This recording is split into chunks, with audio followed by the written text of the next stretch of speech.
All right, everybody.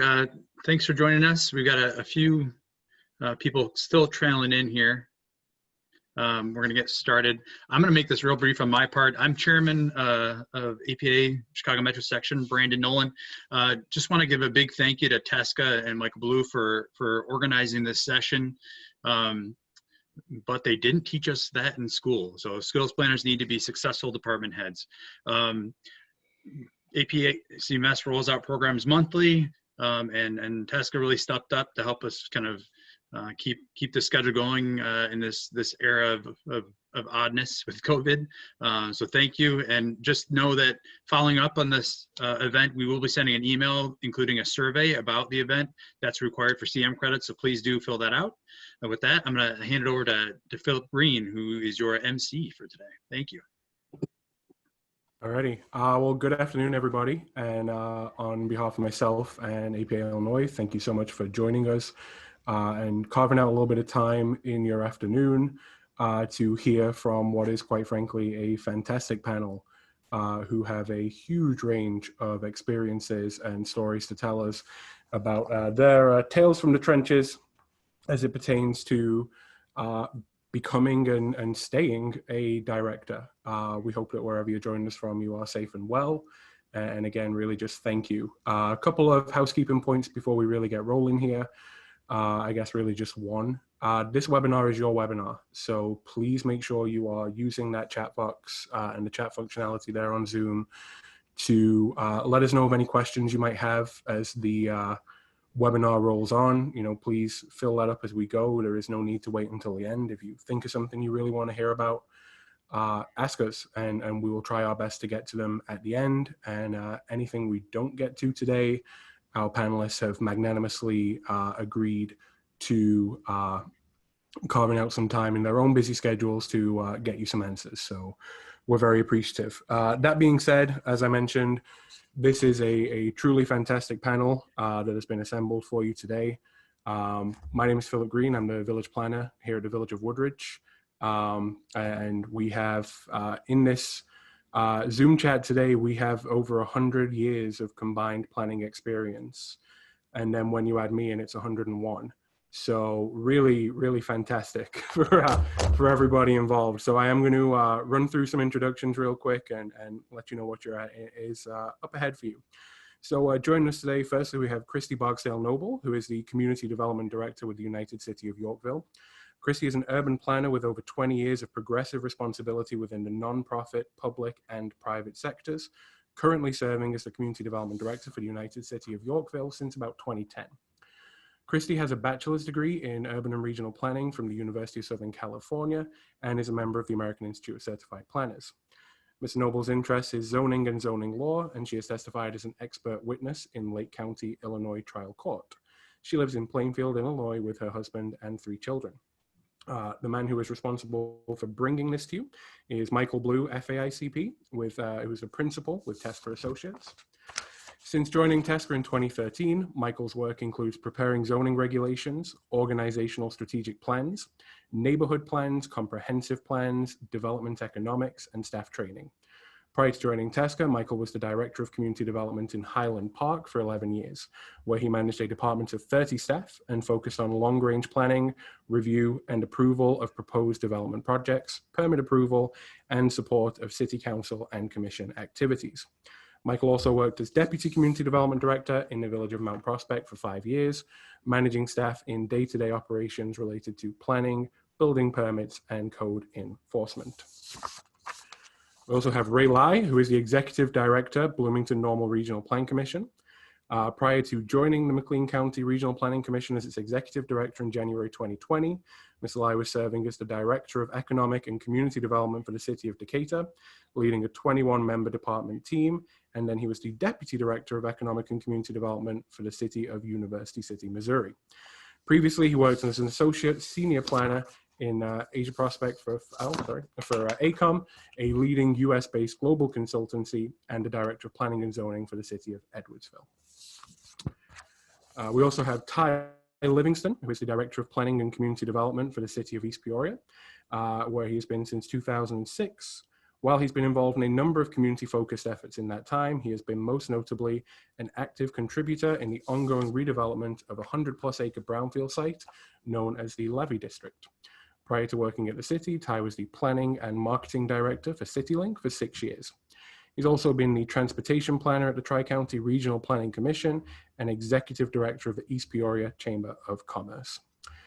Also joining us today is Ron Mensah, who is the Community and Economic Development Director for the City of Warrenville. He is the first and only Community and Economic Development Director for the City of Warrenville and has spent the last 26 years assembling and leading a diverse team of professionals committed to providing high-quality personal service and making a lasting positive impact on the social and economic well-being of the community. Ron has worn many professional hats in Warrenville, including those of zoning administrator, chief building official, and stormwater management and floodplain ordinance administrator. During his tenure, Ron and his team have administered 4 TIF districts, managed the city's role in the $400 million mixed-use development of a 650-acre former stone quarry, and coordinated the acquisition, cleanup, and successful redevelopment of a prominent brownfield site. And we also have my boss, Kim Porter, AICP, who has been the Community Development Director for the Village of Woodridge, Illinois since January 2018. She's previously served as a Program Management Manager at the Regional Transportation Authority, as well as Director of Economic and Community Development for the Village of University Park in Illinois. In University Park, she worked on various large-scale projects for the village to include the I-57 Stunkel Road University Parkway Interchange Project, and led the relocation negotiations of the Clorox Company to University Park from Georgia. So a lot of experience, a lot of varied experience, and kind of as I touched on before, any questions you think of as we go, please feel free to drop them to us and we'll try and get to them. But I think we have a lot to get through today. So without any further ado, I am going to get to it.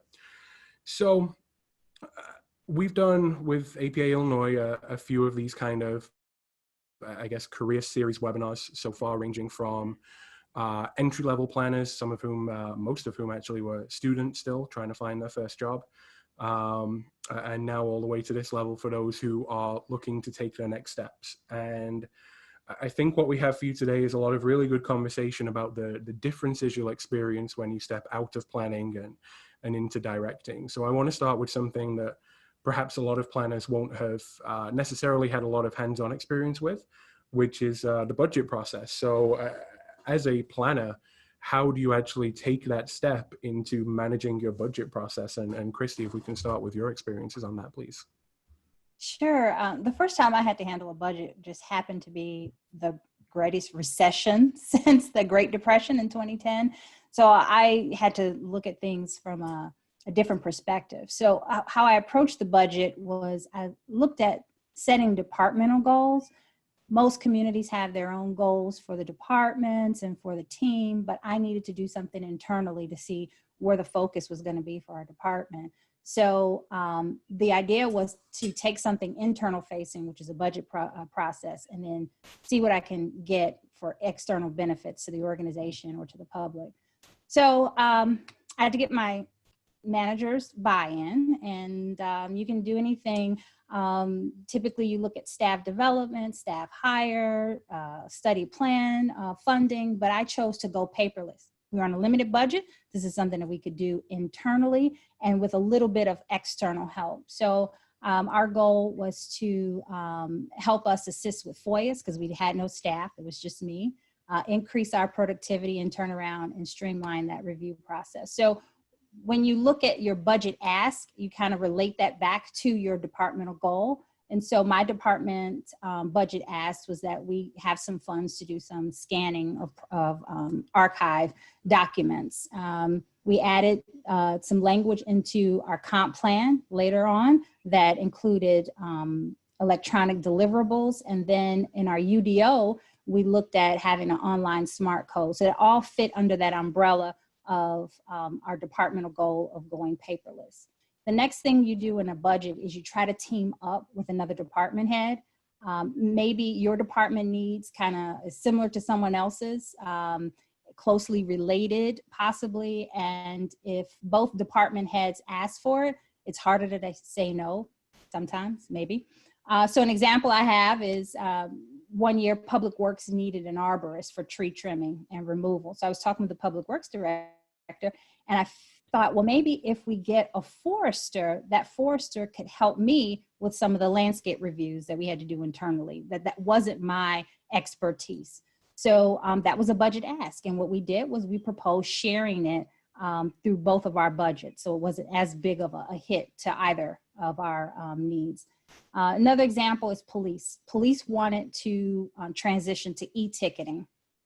So instead of sharing the cost of e-ticketing, I found the value in e-ticketing because our property maintenance and building department, they issue citations of violations. So what I did was I supported that request. And sometimes if you just support another department's request or their ask, their budget ask, you then built in an ally for when you need something. But then you have to learn how to sell it to not just only the village manager and to the budget director or the finance department head, but also to the city council. So you have to keep in mind you're competing with other department needs. There may be some that seem more important, police cars, roadway projects, fire trucks. So I tried to emphasize the value added to my ask. So I provided some data background on how much time it's taken me or my other staff member to pull FOIAs or to research projects, and kind of gave them an example of it's taking about 40% of my time just to pull documents. I have one admin who has to go in the back, pull a ladder. Now you've got possibly a workman's comp issue. And so I gave them the value added of how we could then spend a little bit up front to get a big return in the end. And, 2020, I had no money, no staff, so I had to think out the box, made that priority. But then now in this time, I have a little bit of money in this pandemic and some staff. And so we had to figure out ways to work with our consultants that we were paying to do some projects. And you have to have a good working relationship with your consultants. We were able to negotiate a slowdown of a project by, holding it off for a year, negotiated the same rate. And in order to buffer that in my budget, I reduced some of our travel and lodging and training expenses. That's a hit that hurts some of the department for a short term, but then there's a long-term value in that. And I kind of want to ask a follow-up on that one, because the theme of today's webinar is it's the skills that they didn't teach you in school, and a lot of that sounds very managerial. But I guess what I want to ask is I could kind of pick out pieces there myself, but what did you learn in school that helped you with that? What skills do you bring as a planner to that budget process? So to be honest, there really wasn't any one tangible skill that they teach you in school to handle this. You learn from experience. You also learn through, even as a staff planner, you have to deal with people and be able to negotiate. Be there an annexation agreement, a variance, you have to know how to talk to people. So that skill that we have as planners, presenting information, being able to research and provide data, does help you make your case. But some things you just have to learn as you go along and from other people. Don't be afraid to ask. I had to ask the engineering department, how do you do your budget? What do you do as a priority? And see how it fits in with what we're doing. Thank you. And I'm going to try and direct this to people as much as possible, but if anybody else wants to jump in at any point, feel free. Kim, I'm going to come to you next. So I know that, we're kind of making our way through the 2021 budget process right now. How do you approach that differently than maybe you did kind of end of 2018 headed into 2019? What changes during these kind of lean, more uncertain times? I want the same question Christy had. Okay, may I piggyback on something that Christy said though? Please do. Okay. So, I want to piggyback on Christy provided, because a lot of it is from very management oriented. And so your follow-up feel is, how do you prepare for that? And so, I want to echo that, what Christy stated is that a lot of that can be baptism by fire. And I'm an alum of the MUP program. And I know a lot of that coursework has changed, and I don't want to get upset because there were classes that some of you might ups. May not have had to take that I took, but that's not the topic of this discussion.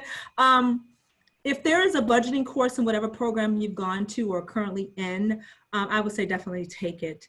That is so important. If I had the opportunity to go back and do it all over again, I would definitely have enrolled in more finance classes if you can take a public finance course. And if you're already out of school and you are seeking to make that next step, then I would say, show that you're interested. And you'll see this recurring theme, throughout the panel and throughout the discussion. But if you're a planner, you're a senior planner, associate planner, take notes. You want to be that individual that's very mindful of what's going on. A lot of times, throughout the year, there are certain things that pop up. Oh, I need to plan for another staff person. And a lot of times I'm speaking that out loud. If you make notes of that, we need a new code. Make notes of that. Those are expenses now that you know that you need to try to bring to the negotiation table when it's time to prepare for that budget. So those are types of things. Code enforcement, more supplies. These are all little things that as planners, we're all made privy to. And so you're making those notes so that at the budget, if you're involved at the budget table, or ask, hey, can I listen? Can I participate? Can I sit in the back of the room and watch the budgeting process? Those are ways that you are able to get involved early on. Familiarize yourself with your village budget, understand it, ask questions of it. And when you don't know, like Christy said, ask questions, definitely. That means call me, call Christy, call Michael Blue, call someone in your department. We're resources. As planners, we need to be resources for one another. And it's important that we keep these lines of communication open. If I haven't experienced a certain incident, I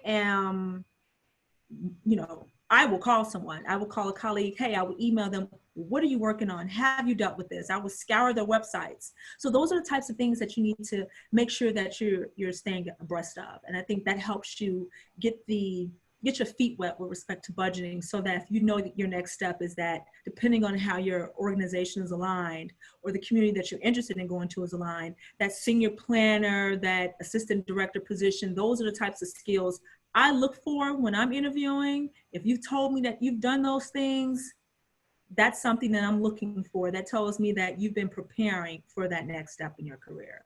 So I'll be brief. So Phil, can you give me that next portion of that? Sure. So how, going into this 2021 budget with so much uncertainty, so much, I guess, pressure externally, potentially, depending on the community you're in, to be very mindful of your budget. How does that maybe differ to maybe the first budget you prepared for when the economy looked like it was on the up and up? How does that differ?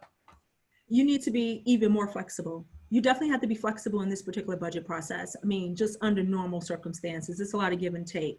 But in this particular, in these sort of tough times that, Christy alluded to, when you're in these tough economic times, it's now you're trying to, again, knowing what you need and staying attuned to what your needs are in your department. I never want to peddle any type of information. But when you're in these tough times, you want to think about, what is it I need to maintain? My staff, me, basic line of services.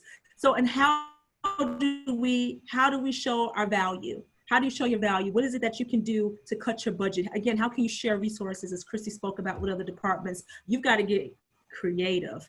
And that's when you start to contact your colleagues. What have you done during this time? A lot of times these communities have a wealth of information online, but calling the neighboring community development director, the neighboring town, and saying, hey, I've got a problem. Can you help me? And in my opinion, it's our duty to help one another. So again, you need to be very flexible and very mindful and understand what's the bare bone minimum you need to function as a department. And a lot of times that might be what you need to present in order to maintain your basic level of services. Thank you. And can I jump in 1 second, please. Phil? Kim is right on point when she says you need to reach out. You need to make friends also and network. One way that I was able to go to one conference was one of our neighboring planners said, okay, our community will pick up the tab for a hotel. So we shared a hotel. And then I picked up the tab for food because I had a little bit of a food budget. So you have to be creative to be able to get out there. And that gained me about 12 AICP continuing credit units that I probably wouldn't have been able to get on my budget alone. Unless anybody else wants to chime in on budget, I think we've picked up a really good thread here, which I think as planners, whether you're new to the game, somewhat like I am, or whether you're ready to take that next step, I think one thing we all identify in our chosen career is this idea of collaboration. And I really want to kind of tackle that now from how that changes as a director. So Michael, I'm going to come to you if you don't mind, and talk about the relationship between the community development or economic development director and the other department heads. How do you begin to manage those relationships? Well, it was, I'm an only child, but I sort of imagine it's what it is to have brothers and sisters. You know, it's sort of these people that you're kind of on the same line with, but you've got unusual and different relationships as you go along through that. But I think that, well, I would tell you that if you've been a part of a group of department heads where there is a really tight, thoughtful, everybody's on the same page kind of working relationship, it's a really powerful experience. You really feel like you can accomplish a lot, and there's you know, there's a bunch of people all pulling in the same way. So that's really important. There's really nothing like it.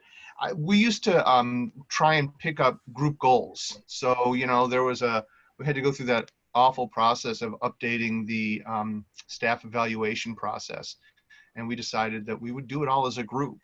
And so it was all the department heads getting together, you know, once a week and sharing the workload and trying to make sure that there was consistency across departments. And it was a really great experience getting everybody on the same page and working together. So, you know, when you have that where you can work together as a team, I think that's great.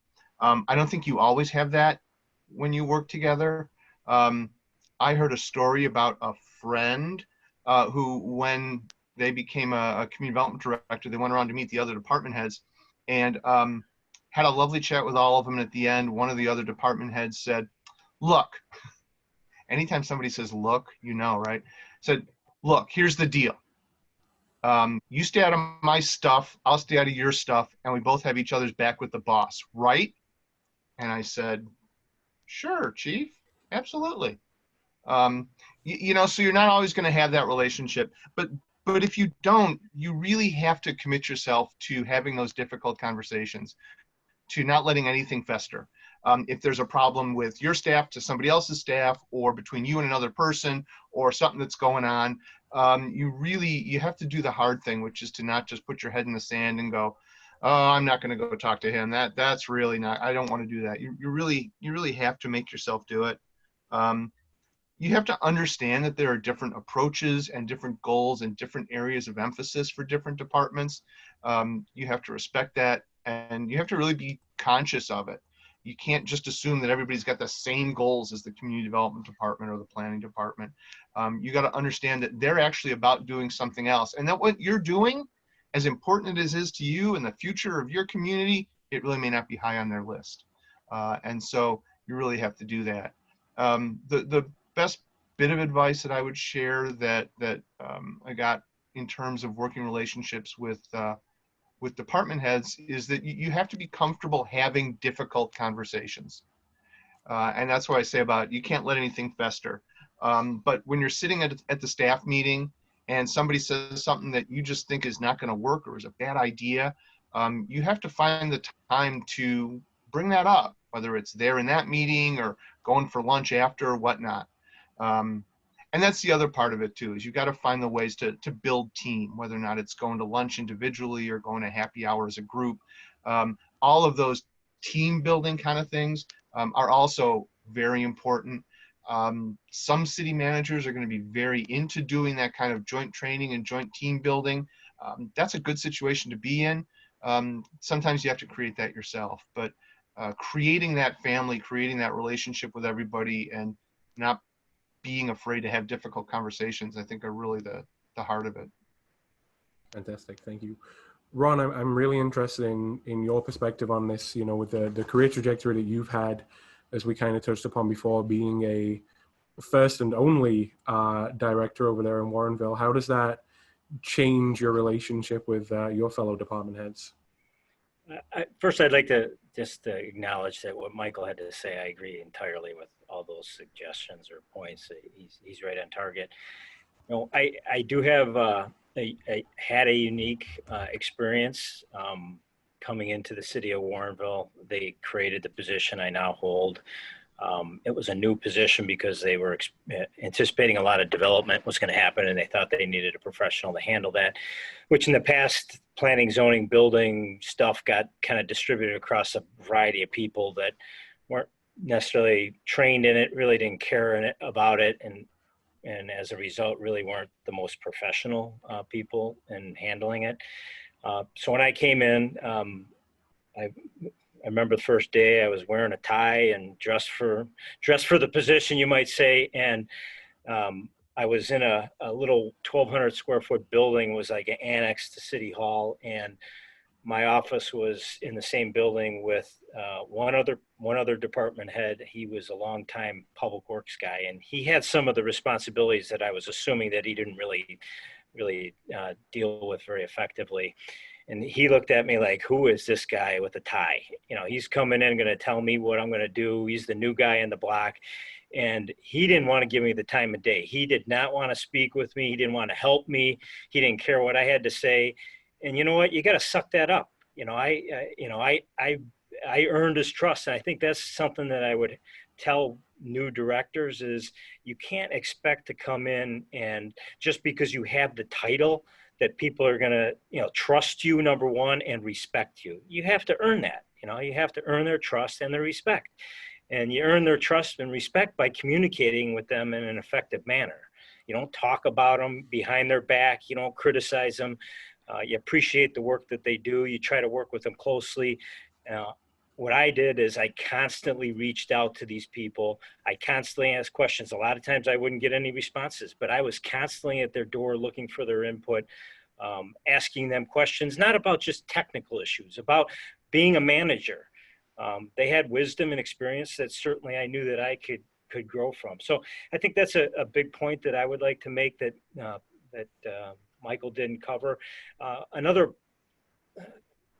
point that a suggestion, you might say a trick would be is fortunately early on in my career, the city manager that was in place at the time recommended that all the department heads, including the city manager, take a personality test. There's Myers-Briggs. We did the DISC profile, and most people, I didn't know any better. I was like, sure, that sounds good to me. But a lot of the old timers that I was dealing with, the department heads that have been around, they were like, yeah, right, I don't want to do that. But the fact of the matter is we were all forced to do it. And we had a series of follow-up meetings to kind of review what all the results were. And then we all shared our own personal profile with the rest of the department heads. And it was really valuable. I mean, you had those because it kind of gave you a more clear picture of the person you were dealing with, how to communicate with those people effectively. Kind of some of the key personality traits that you could help avoid stepping on landmines unnecessarily. So I think that'd be something, if you haven't done that in your organization, I think there's some value to that. And it certainly helped me. That's just some feedback that I had. I love those personality tests. I heard someone once refer to them as horoscopes for intelligent people, and I've never been able to look at them the same way since. I'm an ENFP, if anyone's wondering. Tai, I kind of want to come to you and get some input from you on this one as well. How do you kind of navigate your relationships with your fellow department heads? Well, ditto to my to previous speakers. I mean, these guys really brought up some great points. One thing I will add to that is look for opportunities to make those connections with the other department heads. And you're not going to get along with everybody. Not everybody's going to be your friend. If there's a personal connection you can make with them, I like hockey, you like hockey, there's a great opportunity there. But that doesn't always work out. That sometimes you can figure out what their goals are, what it is on the professional level that they're looking for. For example, we have a fire chief that's looking for a new fire station. Shocker, right?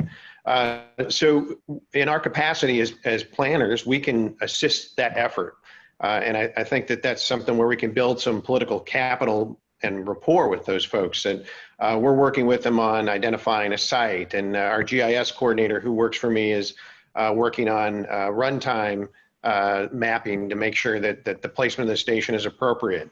Those types of things. We helped them submit a grant in. There's grants out there for these types of things. Who knew? But so he's really benefiting from that, and I think we're continuing to establish that relationship, and that's really a key thing. If you can bring something to the table to help these folks out, that I won't say that it always pays dividends, but many times you get that in return. Great. I want to switch gears a little bit, I guess, from the relationships that maybe you have with your peers to maybe what it kind of means again to be that person who now is directly responsible for people who have a job that maybe you once had. And Ray, I'd like to get your input on this one, but how are you able to manage your staff in a way that gets them to do the right thing first time, every time?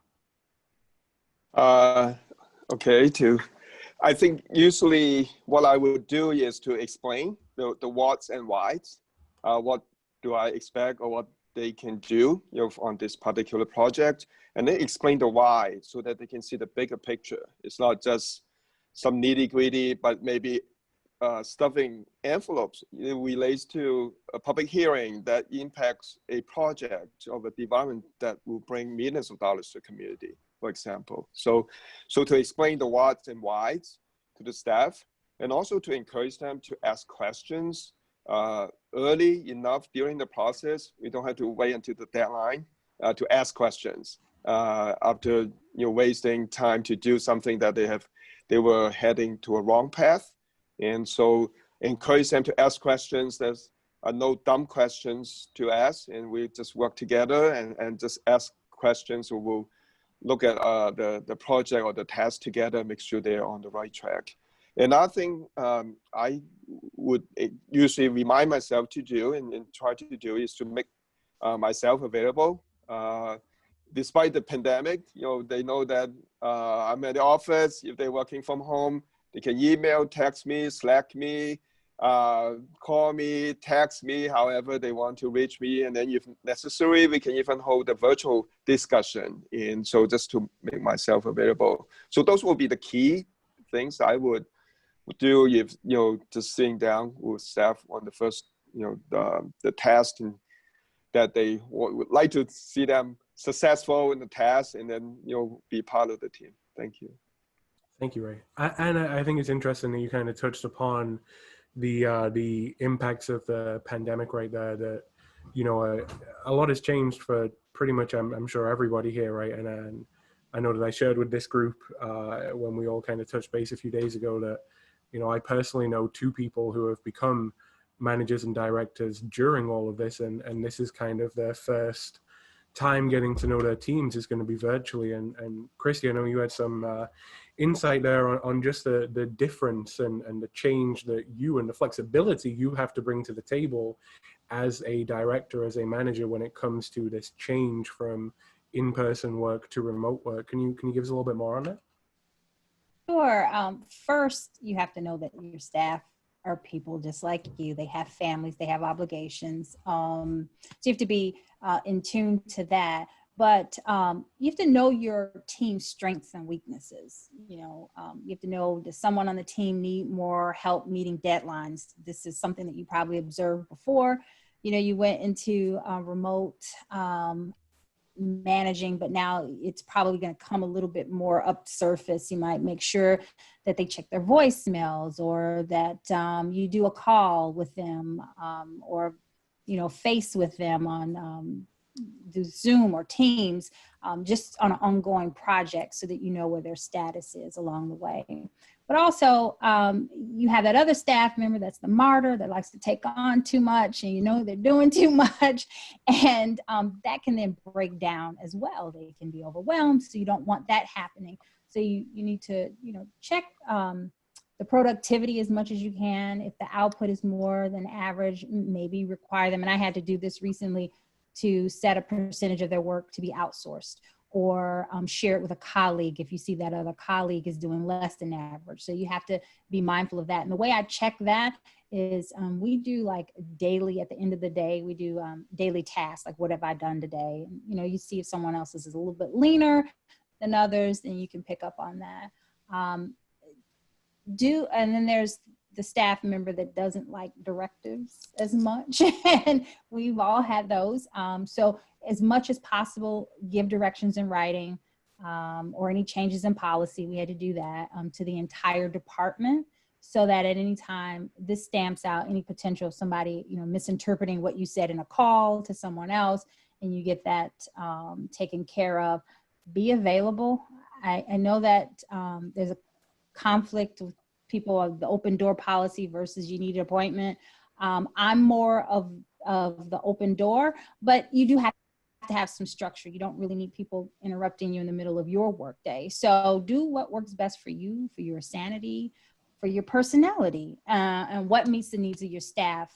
Make time, like I said, the video conference at least once a week with the team, and then be prepared. There are going to be some silent days. That's okay, where you don't hear anything from some of your staff members.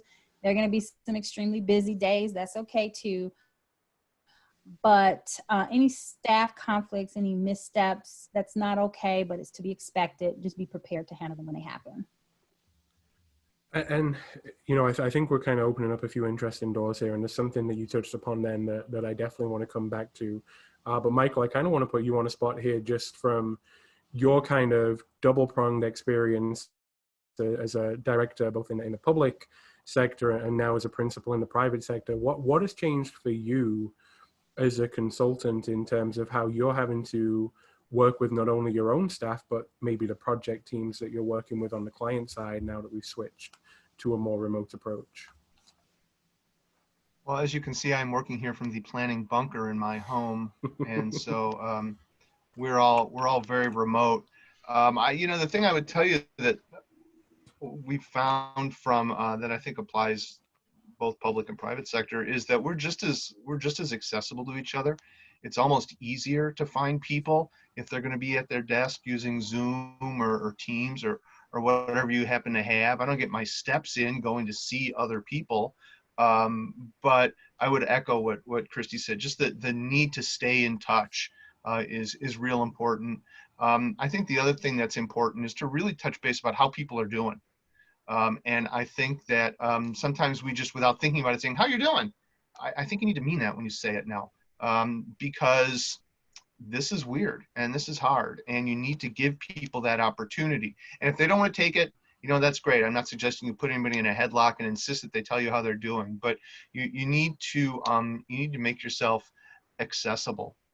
The biggest difference between managing in the public and private sector is managing in the public sector is just that. There's a zoning counter. There's people who come. There are residents who need you and need you now. And that's not so much the issue with consulting. I mean, obviously there are things that come up and clients need things right away, but the bigger challenge on the municipal side is that you're able to make sure that people are available to everybody else during this time. Other than that, I think that the management aspects of it are pretty similar. Some of the things that we've heard about being in touch with people, being open. Agree too with what Christy said about this whole notion of an open door policy. Sounds great. It's not always a great idea. Having some structure to your day and your staff is a really good idea. Fantastic. And I kind of want to go back to, this idea now of how many different, I guess, stakeholder groups we have. I used to work in retail, and we used to call them our internal customers that we all have to deal with on a daily basis, right? And something that I feel pretty confident that I'm sure a lot of us are dealing with already, if not we're going to be dealing with, is how do we deal with contractors? How do we deal with our external consultants, not from necessarily just, Michael's standpoint, where maybe it's a company that we contract with to come in and do something wonderful for us, but maybe from a budgetary standpoint, maybe we're now seeing ourselves relying on them more and more for basic services. So Kim, I know that's something that you might be dealing with pretty soon. So I'd like to get your input on that. But if anybody else has any experiences in dealing with that kind of idea of contracting out to basic services, I think some input would be great. Yes, I noticed that. I saw that that question come up in the chat as well. So yeah, the Village of Woodridge just implemented a voluntary separation package that actually expires on the 31st of this month, in which I am losing my office assistant to code enforcement, and she is the face of code enforcement, and she has been for 21 years here. And so now, what do I do? Thankfully, I have a contractor in which she also used to work for the Village years ago. And so I am able, my office assistant, my soon-to-be former office assistant will be working for this particular contractor. So I'll still be able to maintain some of that continuity with respect to services, but just at not full-time, maybe part-time. And so that's just a lucky situation for me. But in general, for those that don't have that option or don't know someone that you can hire to capture those types of services that you need to still provide, that is a really good question. And that's when you need to start getting on the horn and calling everybody and asking them, who do you use? Do you contract the service out? Going on various communities' website and seeing if they have code enforcement in-house or building inspections in-house, because usually those are the main two that typically get contracted out, and start to find out who's doing your services, get references, try to make your job as easy as possible so that when you have to start making these cold calls, you can say, okay, Woodridge say they use this, and Naperville says they use this, and Evanston use this. It just makes things easier for you. I mean, if you need a recommendation, I don't want to dominate the panel, but definitely you can contact me and I can, talk you through that for those that are experiencing the situation as well. Anybody else want to chime in on that one? I know that one was a little bit off script, so just if anybody has any inputs, please feel free to chime in with them. Sure. I'm just go ahead, Christy. Go ahead, Ray. No, go ahead, Ray. I was going to just, one suggestion, and maybe it's just to, when, before the pandemic or during the crisis, then kind of get ourselves ready, just using an example of like building inspectors. Sometimes they're just getting into the plumbing inspector, they don't do anything but plumbing, or the building inspectors on like electrical and mechanical. If we can, even in the regular days, the normal lives, try to encourage multidisciplinary, training and just get them so equipped so they can handle a variety of tasks. And sometimes it would help out in crisis, situation like what we're experiencing today, or even on a regular basis. Actually, that would balance out some of the workload. Sometimes, maybe you have electrical inspector doing a lot of work, but then there's not too much need for plumbing, for example. So if they are trained, taking tests, study, encourage them, sending them to classes, and that would get them ready for the rainy days. Thank you, Christy. Thanks, Ray. Christy?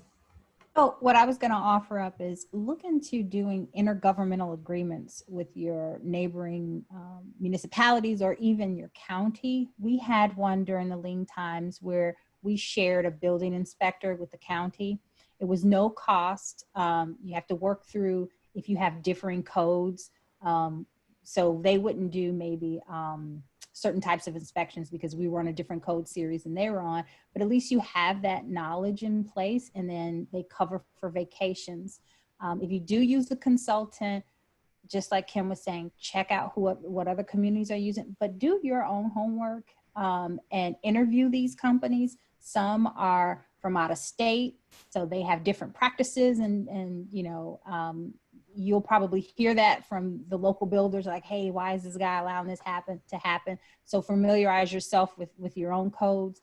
But there are options out there. For a brief period, I was an inspector. Can you believe it? I had to do a couple inspectors because we were in between, so I was doing property maintenance and I was, doing things like that. So just be prepared, have someone on backup. If someone interviewed, ask them if they would be willing to be a contract hire later if we need you. keep their resume, follow back up with them, because you might just need one type of inspector that you don't have on staff. Plumbing seems to be the one, and you can just contract out with, an individual to do that. So I think, when we kind of talk about all of these various moving pieces that can be in play at any one given time, I think one thing that maybe stresses out a lot of people is how you keep that information flowing up to the top. And one of the questions that we had listed on here that I think makes sense to touch upon now is, if I get, myself in a position where I'm a director now, am I really expected to keep those lines of communication open and speak to half the village board every single week? And Tai, I know you had some input on that one. So if you wouldn't mind, how do you do it? How do you keep your elected officials in the loop without giving them all of your time? Well, to give a little context, so we're a bit of a unique animal in that we're a commission form of government, and I think there's only about a handful of us left in Illinois. And so the distinction there is that while most elected officials are policymakers, ours also have the ability to hire and fire, and we have direct contact with our commissioner that oversees our department. So it's a very regular conversation. I don't think it's daily. But I do think it's something that you need to keep working and cultivating. I think that, you hear some folks say, well, you can't over communicate. Well, that's true to a certain extent. What the caveat is, as long as your message is good and it's accurate. And I think, keeping those folks in the loop and letting them know what's going on. But we have a further complication or challenge right now in that we have not had a city administrator for the last year and a half, that role is being filled by a full-time mayor. And so it's even kind of a different dynamic than before, where we had an administrator that filtered a lot of things up through the channels. Now there's a lot more direct contact with those elected officials. But it's good on many levels in that you can directly communicate with them and they communicate back with you. I feel like for the most part in our form of government, the elected officials stay out of each other's business. That doesn't always happen. Sometimes there's battles that are to be had on the dais. But certainly that regular communication, making sure that you've got a good message is important. And whether it's daily or regularly, it's something that has to happen on a regular basis with cultivating that relationship with those folks. And Ron, I really want to kind of follow up with you on that one, because I know, as you kind of mentioned before, especially in your role that was created for you, there was a real need to have as you so eloquently put it, a professional. So how does that really work for you when you're communicating with your elected officials? Are you perhaps more called upon because you are seen as such a singular specialist, or have you managed to find some kind of balance with your own time management? I think you're muted there, Ron. My initial thought is that you need to communicate to the elected officials as much as it possibly takes to get the job done. That could be a lot more than you want to, especially initially when people are trying to get to know you and trust you and kind of test your mettle, you might say. Looking back though over my career, I think one of the takeaways, one of the points I would suggest that everybody consider is that you need to look to develop systems and processes that will minimize the need to have that daily telephone call with elected officials. And there's things that we've implemented, I've implemented to do that. Some things are really simple things. We have a weekly report that we issue to the city council, which is little blurbs. It doesn't necessarily mean it's an earth-shattering. We're not always providing them like super important, super time-sensitive information, but it's information that they might appreciate having, and somebody might ask them in the community about. So that's one way of kind of building trust with them, that we're keeping them in the loop on information by providing that weekly report. Another tip that we've implemented here is we really pay a lot of attention to creation of, we call them work groups, where we have the elected officials designate a couple, usually it's 2 elected officials, so we don't have to deal with the Public Meeting Act issues. And then they work with staff on a particular tough issue, sensitive issue, something that, you know, it's not going to be an easy decision, and you need to get that feedback from the elected officials. And when we're creating those work groups, we're intentionally trying to get an accurate cross-section for that issue of the city council. So you might have a conservative, no tax type person and a very liberal person that likes a lot of regulation. And if you're going to be talking about putting in some type of new regulation, you want to get both perspectives there, because at least in my experience, what ends up happening is that the rest of the council now feels that if you're accurately reflecting the council's kind of overall perspective, the gamut of views, you might say, in that work group, the rest of the city council tends to, oftentimes anyway, trust that their point of view is going to be reflected in those detailed discussions, so that they don't feel the need that they need to get into the nitty gritty and call you to find out. They know that somebody, one of their colleagues, one of their equals is on that work group working through the dirt with you. And when you get back to a committee meeting or a city council meeting with a recommendation, the council's perspective has kind of been incorporated into that. So that's something that has over time allowed me to reduce the amount of one-on-one contact that I have with the individual elected officials. There's two other points that I wanted to tips I wanted to touch on this particular question is, whenever you talk with elected officials, make sure you let your city administrator or city manager know. You don't want the city manager or administrator to find out kind of after the fact that you've talked with this elected official, and this elected official is taking a position that the manager needs to know. So that's a simple thing. I learned that one the hard way, by the way, and have never made that mistake again. And then finally, pay attention, especially if you're a new department head or new to an organization. Listen and really pay attention and be attuned to how the different elected officials like to be communicated to, and at what level of detail, because at least in my experience, it's some like they want all the detail, they want all the backup, they want to know that you did all the analysis, and they want to just plow through all that stuff. And there's others that if you even start down that path, they're just going to zone out. They're not listening to you. So make sure that you're paying attention to how those elected officials like to be communicated to, so that when you are in a position where you're communicating with one-on-one, whether that's email, in a work group meeting, you're communicating in a manner that is good for them. Phil, I'd just like to follow up on that and echo a couple of things that Ron said. The importance of there being some sort of common structure for all the department heads is really important, and that ought to come from the city manager, the village manager, because the village manager's job is to wrangle those council people or board members all the time. And to the extent that they can set up a process of, when you talk to them, let me know, or let them know. We used to have a problem with council members calling staff members directly, to try and find out what was going on.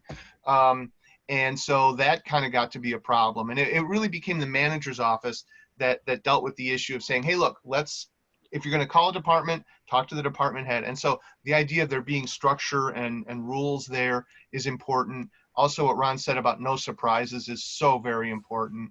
And then the thing you have to remember, that the elected officials are in fact politicians, and there's politics involved. And in this theme of what they don't teach you in school they taught us politics is a political profession, and we all wrote down, got it, politics is will this be on the test?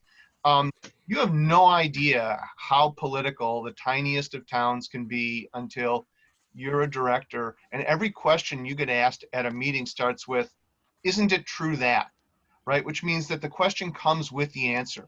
Director Blue, isn't it true that when we let people park that, whatever it is? And so I agree that as much communication as you have to have is absolutely important. But again, don't forget, no surprises. Let your manager or administrator know. And just remember, there's politics going on, no matter where you are or what you're doing. Definitely. And if I can chime in, I'm in a situation where, although I'm the director in the community I work for here, our elected officials don't typically contact department heads. I mean, they usually almost always will go through the village administrator.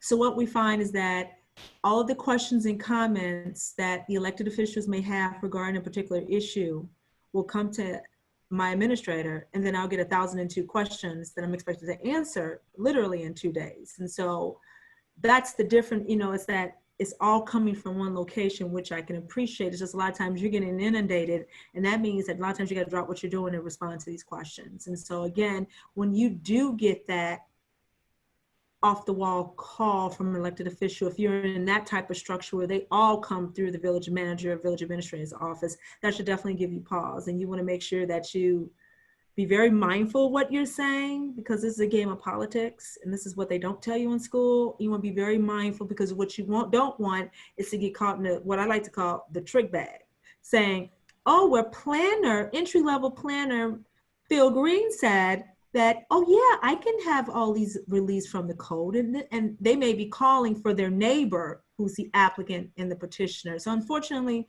sometimes your elected officials desires aren't always for staff. They're not always rah-rahing for staff, and they're going to rah-rah for those that vote for them. And so you need to just be prepared for that and make sure that you're very mindful of how you respond to emails and questions if they come directly to you, especially if you're in a structure such as mine, where most of all the comments and questions are being funded through the administrator's office. And Mike, If I I may, just want to be clear on that one real quick. Similar to your situation, that happened to entry-level planner Phil Green's friend.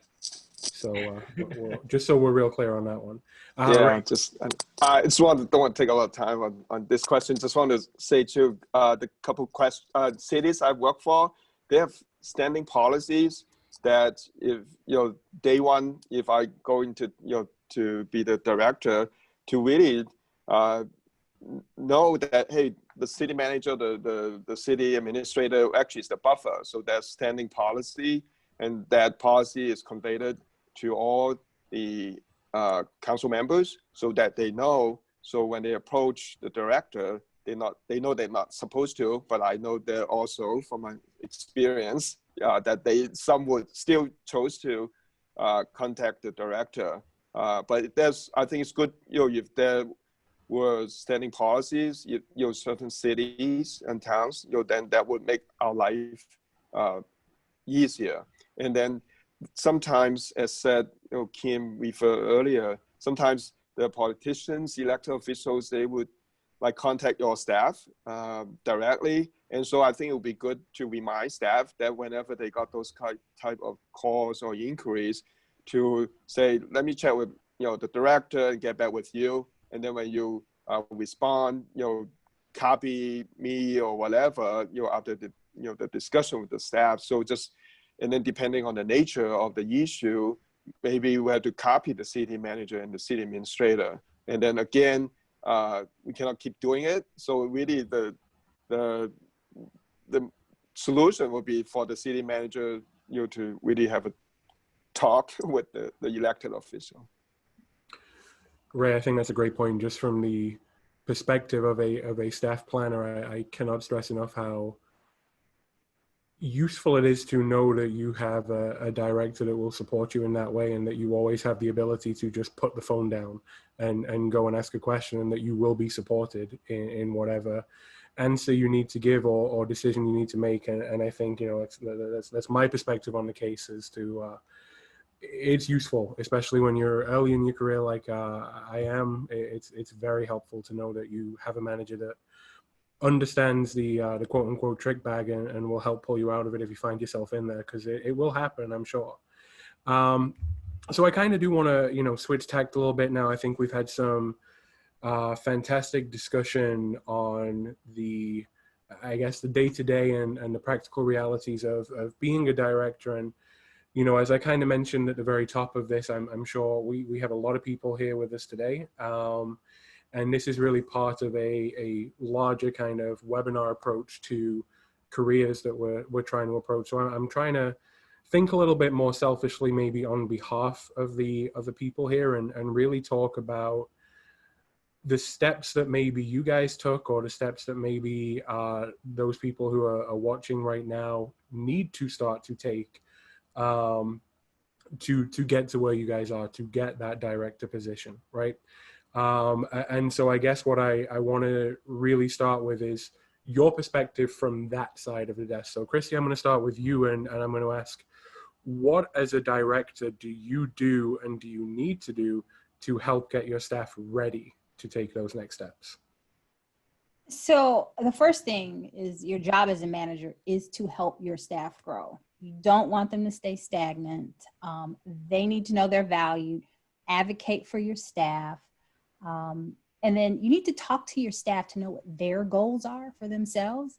Some may say, hey, I want your job. Or some may say, I don't know if this is, the right thing for me. And then you try to find a fit that works. You look at their strengths. Again, you have some that are more, technology inclined. Use that. Utilize that to your benefit in your department. Include them in development meetings. It is so important to include them, as we talked earlier, budget meeting discussions, even meetings with elected officials, sometimes in village city administrators. Have them sit to the side, but just have them be able to observe the interaction, the level of interaction that you have with these higher officials. Put advancement steps in their annual review. And that's what I do. Maybe your goal is, hey, why don't you obtain your certification? Maybe you need to join more professional organizations and memberships, attend training, pursue a higher degree. Don't be the manager that hoards projects. Give them increasing, complex projects for them to tackle. Share your institutional knowledge. I found that when we had a mass layoff, all the institutional knowledge just went out, and I was the institutional knowledge, and I've only been there 2 years. So you need to share that. This not only helps them out, but it helps you out too, because they'll remind you, oh, didn't that happen there? And you're like, oh, I forgot about that. Thank you for reminding me. Allow them to explore their own recommendations for projects. Sometimes some department heads are like, this is my recommendation, you have to use it. And sometimes it's the right move, but explain why, but listen to their recommendations. Sometimes staff members can surprise you and come up with a better solution than you thought of. And allow them to learn from their mistakes and from your mistakes. Don't be afraid to discuss any mistakes that you had with them, and that helps them out, that helps them with their judgment in the future, and it helps them want to talk to you more about a mistake. You don't want a staff that hides mistakes, because that just comes back to bite you. So, and then the biggest part of that is you have to show them when you make a mistake how to gracefully give a mea culpa, because they're going to have to. You're going to have to at some point in your career admit you made a mistake, not justify it, but just admit, hey, this was an oversight on staff's part. This is, how we're going to correct it in the future. And then little small other things, allow them to be CC'd on correspondences from consultants, so they're in the loop on things, and then encourage them to get to know other departments and interact with other department heads. Kind of a big thing that I do is I sometimes go on engineering inspections, or I kind of tag along with the public works director. They think it's funny because I go sometimes on inspections in heels, but it's just so I understand, okay, what does this look like in the field? I'm looking at maps all day. What does this look like in the field? What are you looking for when you're doing stormwater? So encourage your staff to do that too. Tag along for property maintenance inspection. And don't be afraid to advance them. I've had a staff member, it was me and this other staff member, and I really relied on her, but I realized she had more potential in a different department and it would advance her career. And that's what I did. I talked to the city administrator, like, she could really rock this position. And it left me, though, looking for a new hire, which was a good thing in the end. But don't be afraid to advance someone just for your own personal needs. Sometimes even a title change without pay increase can help somebody because it looks better on a resume that they've got increasing experience. So that's what I have to offer. Thank you. Kim, I'm going to bring it to you. I know that, you signed up for this question, and I'm grateful to have had your input over the past year and a half. So please. Are you? I sure am. Not just because this is being recorded. I sure am grateful. So yeah, I mean, what do you I know your beliefs on kind of what we all need to be doing as professionals for each other. So, I mean, just take it away. Christy hit the nail on the head, but Phil and I have this conversation all the time since we're here in the same, we work together. It is my job as a director. I'm gonna say this one more time. It is my job as the director to work with staff that are hungry for that next step. And I don't mean to offend or be abrasive to anyone, but if you are sitting in that position and you're not willing to work with those staff members that you see that are talented and hungry for that next position, that next step in their career, you're doing them a disservice. It is so important to continue to cultivate planners and to move them along in their career. I'm not going to be doing this forever. I question it on a daily basis some days. I do. But I love what I do. And it's important that I continue to share that passion about this profession with Phil. And Phil has a unique situation where he's coming from a whole nother country doing this. And so, he's had the opportunity. I mean, Michael Blue tapped him with all his knowledge first and foremost when he landed. And he was able to share that knowledge with him, which led him to my doorstep, looking for an entry-level position, and he beat out the candidates. And Phil didn't have any experience in the States as far as urban planning. But he was able to show me that his ability and the information and the skills he attained at Best Buy was applicable to the planning office. And I did see a comment that come through, or a question, regarding certifications, which certifications you should get. I would say it depends on what you want to do in this profession. A lot of us are a jack of all trades, a master of none, and we all dibble and dabble and do a little bit of everything. I would say, and it's just a shameless plug, get AICP certified first and foremost. And then, add on to it. There's economic development certifications and lead certifications and a bunch of other certifications I probably haven't run into yet. And so think about what aspect of planning that you are interested in focusing in, and then getting those certifications. Now, if you're an overachiever and you want to get them all. Why not? I mean, the more value you can bring to your community, the better. I've learned so much, although I've been doing this for 20 years, Phil and I are only a year and a half age difference. But I've been doing this for so long, and sometimes just need a fresh perspective.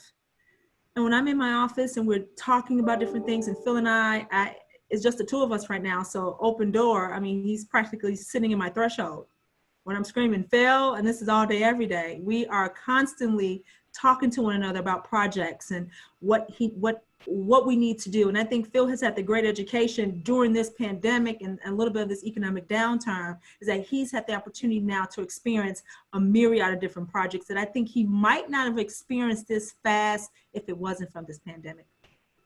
Take advantage of this. Be indispensable. Take the opportunity to learn different things and ask for help. I've had planners, and if you guys are logged in, hey, how's it going? I've had planners that meet me who are right out of school when I was a younger planner, and I was sharing information. I wasn't a director, but I was helping them get their first job as a planner. It's about sharing that information, and don't feel threatened. If someone says, I want your job and you're the senior planner, okay, come get it. That just keeps you on your toes and making sure that you're staying abreast to all the new technologies with respect to this profession. Again, it's about helping each other and seeing the talent that you have and helping to cultivate it and grow it. I just wanted to add the challenge. What Kim and Christy are describing is remarkable and exactly right. What they haven't told you is the greatest challenge to doing what they're talking about doing, which is so important, is having the time to do it. One of the things people don't realize when you become a director is that you have no time for anything. And that, we could talk about this for a long time too. I mean, I used to average I used to average 15 to 16 meetings a week. A bad one was over 20, and 26 was my record, right? You don't have time to do these things, but they're that important. And you're hearing two examples here of people who really work hard to make sure that they're making time for their staff. It's a lot easier sometimes, and it's natural sometimes, just do it yourself. You know what, I could sit down and I could explain this to somebody, and then they could write the memo, and then I'd have to rewrite it. And it's sometimes you just want to do it yourself. And so sometimes that's easier, but you really have got to fight against that. to help grow people. It's such, I couldn't agree with you two more. It's such an important part of what we do. And what you described is spot on, but it wouldn't be fair to not warn people that the biggest challenge to doing it is the time that it takes to do it. And good on y'all for doing it. You're absolutely right, Michael. 2 days ago, Phil just said, Kim, because he saw me crying at my computer. He said, Kim, I can't help you. Yeah. I can't help you. And so for planners who have that relationship with their bosses and you see them at their computer crying, go in there and say, I can't help you. And if you don't train your people, if you don't take them to those meetings and introduce them to other department heads and let them know what's going on, they won't be able to help you, because they won't know the breadth of what you do. They won't know the details of it, and they won't be able to pick up on it. And if you've got yet another meeting with something in public works and you're the only one who knows anything about it, you have to go to that meeting. You can't send somebody else. So you really have to look at that as an investment in time to help out those folks. It's real important for them. It's just as important for you. I'm going to wade in way above my head here. For those of you that know me, I volunteer with NASA in my spare time. And one of the things that we get trained is be a zero. Whenever you get to somewhere new, be a zero. Whether someone needs a cup of coffee making, whether someone needs a hallway sweeping, be ready to be that zero and be ready to do that thing, right? Try to, even if you can't add anything, try to never subtract anything. And I think that's always valuable advice. Kim kind of touched on this before. You know, we're kind of getting towards the end here, so I'm going to try and go rapid fire around everybody. But Michael, you were very instrumental in my very kind of early time period here in the USA. And I want to kind of switch that perspective now. So we've heard, for those of you who are, you know, joining us and you're already a director, what you can do to foster your staff and really help them take the next step in. But if you're not quite there, but you're feeling ready to take the leap, Michael, I want to start with you, but I kind of want to hit everybody with this question. What are the concrete steps that you need to be taking to get yourself ready? And we've already kind of touched upon a little bit of that, you know, that need to be a chameleon and that need to find your specialization and listen and learn. But what are the concrete steps that maybe our guests joining us today who are ready to take the next step can start to take? I think you've seen some of it today. You just heard some of it right now, right? Offer to help, right? Oh, can I help with the budget? Can I help manage that? Do not be afraid to get in just a little bit over your head. You know, if you ever skied, they always teach you, if you're not falling down, you're not learning how to ski. And there's a certain truth to that. You have to be in an organization where you can do that. But a manager should be helping staff fail safely, right? So that if you make a mistake, it's not terminal. As somebody who's looking to be in that position, volunteer for those things, step up for those things, offer to help, offer your ideas. And if somebody offers to, or if your director offers a project for you to take on, your first thought is, oh, I can't do that. Shake that off, right? First of all, your director likes their job and they wouldn't give you something to do if they didn't think that you could do it, right? So somebody has had that faith in you to ask you to do it. So so step up to it and learn from the experience. Fantastic. Tai, same question to you, please. If you were someone who was looking to take the next steps in your career, what would be those concrete steps that people can start working on today? You know, my biggest suggestion would be to develop those relationships with folks both within and outside of your organization. You know, and I think there are certainly certain roles and positions that facilitate that. My years with the Regional Planning Commission were an awesome opportunity to be able to get exposure to a lot of different elements of planning, but also a great opportunity to be able to touch base with those decision makers and those folks that had other opportunities outside that organization. And so I'm not encouraging others to go sheep steal or anything, but certainly there's a great opportunity if you're developing your career, that creating those relationships and developing those are really a great opportunity to allow you to progress and move on. Thank you. Ray, same question to you, please. A few points. One is to observe your current director, to see how or she acts or behave or make decisions under different situations, to make observation. I think that will be good, because there could be your future. You may not be your immediate director right now. Even your next job may not be the director, but then you keep observing, making observations.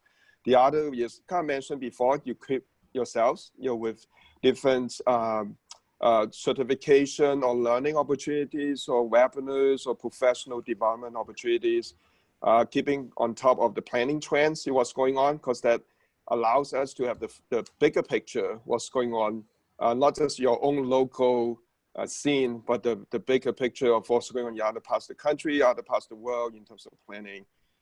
And I think you could be asking your certain person that you feel comfortable with to be your mentor to become a director, and also network with other planning directors. They may not be within your own organization. Through APA, there are other, maybe in the metropolitan area, there are a lot of other planning directors in the area that can learn, that we can learn from. So I think that would be good, and I think those are just additional things that I thought may be helpful in addition to what others have mentioned.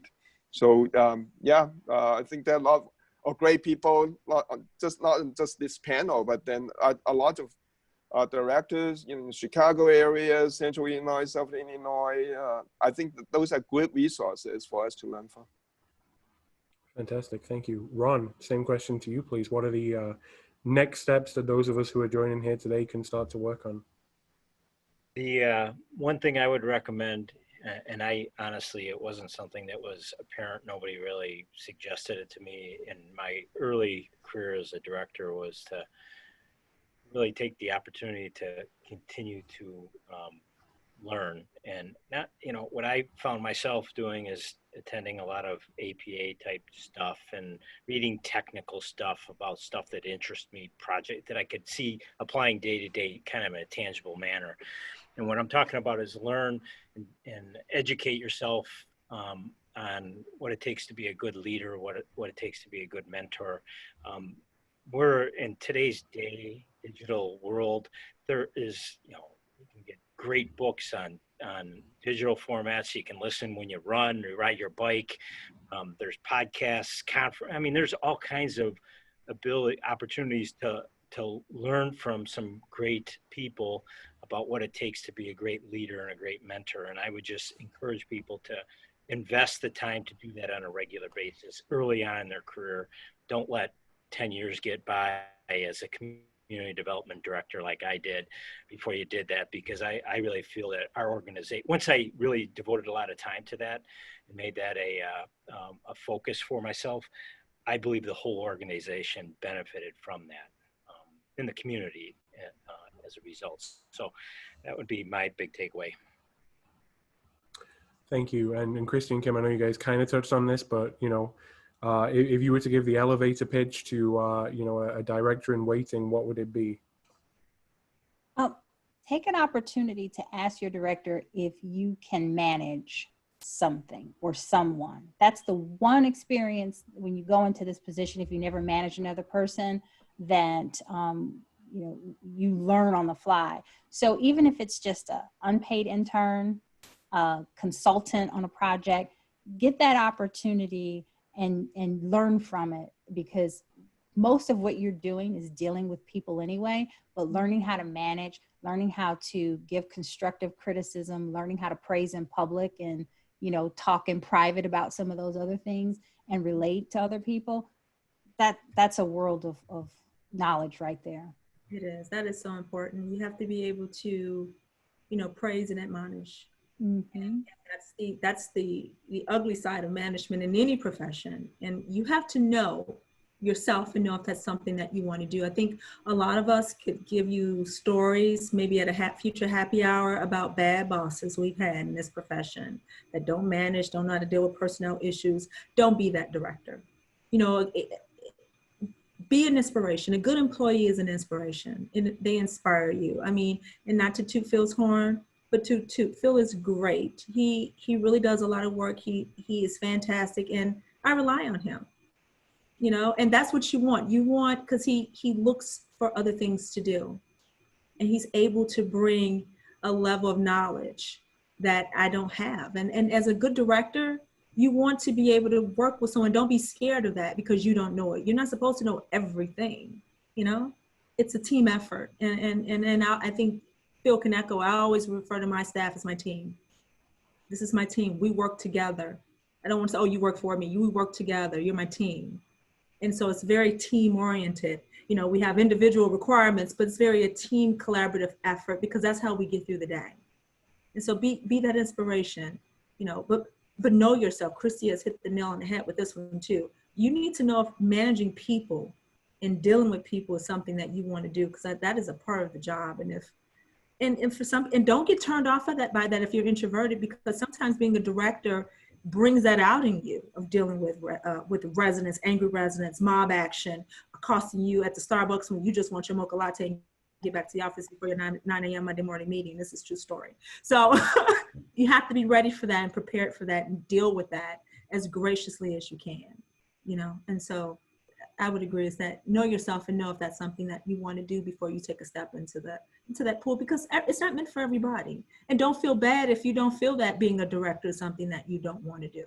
You know, it's okay to say, I realize this isn't for me. We have 5 whole minutes left on the clock, so I want to touch on kind of a couple of key points. You know, really, please do keep those questions coming. We've had some fantastic questions and comments. I know our panelists have been diligently sending out private messages and answers, and that's been great to see. Really, just a few key things to touch on before we all let you go. Thank you all so much for sticking with us, by the way. I've been keeping one eye crossed on the attendee list, and you all have had some quite remarkable stamina to stick with us for the hour and a half, so thank you all so much. Our attendees, our panelists have graciously agreed to share their contact information, so that should be coming to you all at the end of this, so please do feel free to reach out to anybody here today with any questions you may have. It's you know, very, very gracious of them to do so. There will be as Brandon kind of touched upon before, a post-event survey, especially if you are looking for some CMs out of this. But, you know, I think whether you are or not, it's really important to all of us that we know if you found today useful, right? And what you got out of it, and whether it was something that you feel benefits you as a professional and as a person. So if you can take the 5 minutes out of your day to give us that feedback, we'd all be very, very grateful for that. I think that's really, really helpful. And finally, you know, more cheap plugs than the Home Depot here, but if you are looking for more, you know, education and connection, I think that's super important, and that's something I sit on the APA Illinois membership committee, and I saw our chair Emily Egan's here today. One thing that we're really passionate about now more than ever, to quote car commercials, is finding ways to keep us all connected, right? So this Friday evening, we're going to have an informal at-home networking session that we call the Lockdown Lowdown. So please keep an eye out for that. We've been running this now for a number of months. We've got a great core group, and we're always looking to add more. And then, as I'm sure you've all seen, no longer in Rosemont, the APA Illinois State Conference is taking place live in your living room, or wherever you choose to stick your laptop. It's up to you. I'm not your boss. In September, I believe the 16th through the 18th. The prices just got released. Paula, correct me if I'm wrong, but I want to say like $125 per person, which is very reasonable for all the opportunity you're going to get out of that. So please consider connecting with us there as well. Again, we have a couple minutes left in this, so if any panelists want to say anything, do anything, feel free. If any attendees have any questions, feel free. But really, I think, thank you all to our panel so much for the insight you have given. I know I personally have learned so much in the past hour and a half, and it's been exceptional. So thank you all for your time. I got one thing. Phil is great, but I have my own Phil, and his name is Jason Ingberg. So I hope he's on on this as an attendee. Just one point I want to make. If I forgot if I did say that, it's just set ourselves as a good example, whatever we do. Thanks, Phil. Wonderful job. Appreciate you stepping in and doing this. Really, really well done. Thank you. And thank you, Michael, for putting this all together. It was really, I think, very much needed. And you know, I hope as we all kind of navigate the next few months and the next year or so of our careers in this brave new world, I think as everybody here has touched upon, I think we're going to be increasingly reliant on each other. So thank you all for being that resource. Attendees, thank you all for giving us your time today. So have a great rest of your week. And I guess we'll end it there. Everybody. Thank Thanks you. all.